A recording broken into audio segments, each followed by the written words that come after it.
ಇನ್ನು ಮಂಡ್ಯ ರಣರಂಗ ಸಹಜವಾಗಿ ಈ ಬಾರಿಯೂ ಕೂಡ ಕುತೂಹಲ ಕೆಳಿಸ್ತಾ ಇದೆ. ಅತ್ತ ಮಂಡ್ಯ ಜೆಡಿಎಸ್ನ ಅಭ್ಯರ್ಥಿಯಾಗಿ ಕುಮಾರಸ್ವಾಮಿನೇ ಕಣಕ್ಕಿಳಿತಾರೆ ಅನ್ನುವಂಥ ಮಾತನ್ನ ಈಗ ಮಂಡ್ಯದ ನಾಯಕರು ಹೇಳ್ತಾ ಇದ್ದಾರೆ. ಮಂಡ್ಯ ಮೈತ್ರಿ ಅಭ್ಯರ್ಥಿಯಾಗಿ ಕುಮಾರಣ್ಣನೇ ಕಣಕ್ಕಿಳಿತಾರೆ, ನಾನೇ ಚುನಾವಣೆಯ ನೇತೃತ್ವವನ್ನು ವಹಿಸ್ತೇನೆ ಅಂತ ಮಂಡ್ಯದಲ್ಲಿ ಮಾಜಿ ಸಚಿವ ಪುಟ್ಟರಾಜು ಹೇಳಿಕೆಯನ್ನು ಕೊಟ್ಟಿದ್ದಾರೆ.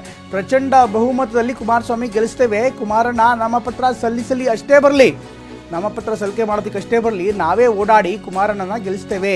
ಮಂಡ್ಯದಲ್ಲಿ ಮಾಜಿ ಸಚಿವ ಪುಟ್ಟರಾಜು ಈಗ ಹೇಳಿಕೆಯನ್ನು ಕೊಟ್ಟಿದ್ದಾರೆ. ಯಾರಾಗ್ತಾರೆ ಏನಾಗ್ತಾರೆ ಮುಂದಿನ ಡೆವಲಪ್ಮೆಂಟ್ಗಳನ್ನು ಗಮನಿಸ್ತಾ ಇದ್ದರೆ ಸಹಜವಾಗಿ ಈಗಾಗಲೇ ಸಾಕಷ್ಟು ಕುತೂಹಲವನ್ನು ಕೆಳಿಸಿದೆ. ಒಂದು ಕಡೆಗೆ ಮೈತ್ರಿ ಅಭ್ಯರ್ಥಿಯಾಗಿ ಕುಮಾರಸ್ವಾಮಿ ಕಣಕ್ಕಿಳಿತಾರೆ ಅನ್ನುವಂಥ ಮಾತನ್ನು ಈಗ ಪುಟ್ಟರಾಜು ಹೇಳ್ತಿದ್ದಾರೆ. ನಾನೇ ಮುಂದೆ ನಿಂತು ಗೆಲ್ಲಿಸ್ತೀನಿ ಅನ್ನುವಂಥ ಮಾತನ್ನು ಕೂಡ ಹೇಳ್ತಿದ್ದಾರೆ.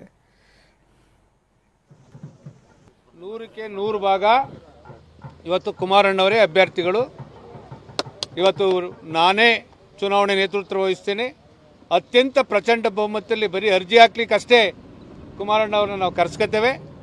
ನನ್ನ 8 ವಿಧಾನಸಭಾ ಕ್ಷೇತ್ರದಲ್ಲೂ ಮಂಡ್ಯ ಲೋಕಸಭಾ ಕ್ಷೇತ್ರದಲ್ಲಿ ಪ್ರಚಂಡ ಬಹುಮತದಲ್ಲಿ NDA ಅಭ್ಯರ್ಥಿನ ಇವತ್ತು ಪೂಜ್ಯ ದೇವೇಗೌಡರ ಒಂದು ಆಶೀರ್ವಾದ, ಇವತ್ತು ನರೇಂದ್ರ ಮೋದಿಜಿಯವರ ಒಂದು ಸಹಕಾರದಿಂದ ಇವತ್ತು BJP ಮತ್ತು JDS ಪಕ್ಷದ ಮುಖಂಡರುಗಳು ಕಾರ್ಯಕರ್ತರು ತುದಿಗಾಲಲ್ಲಿ ನಿಂತಿದ್ದಾರೆ.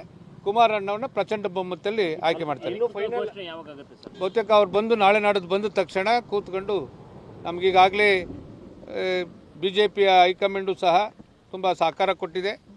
ನಾವೆಲ್ಲ ಒಮ್ಮತದ ಅಭ್ಯರ್ಥಿಗಳನ್ನು ಏನು ಕೋಲಾರ ಸೇರಿದಾಗೆ, ಮಂಡ್ಯ ಹಾಸನ ಸೇರಿದಾಗೆ ಇವತ್ತು ಅವ್ರಿಗೂ ಎಲ್ಲ ರೀತಿಯ 28 ಕ್ಷೇತ್ರದಲ್ಲಿ ಗೆಲ್ಲೋ ರೀತಿಯಲ್ಲಿ ನಮ್ಮ JDS ಪಕ್ಷದ ಮುಖಂಡ.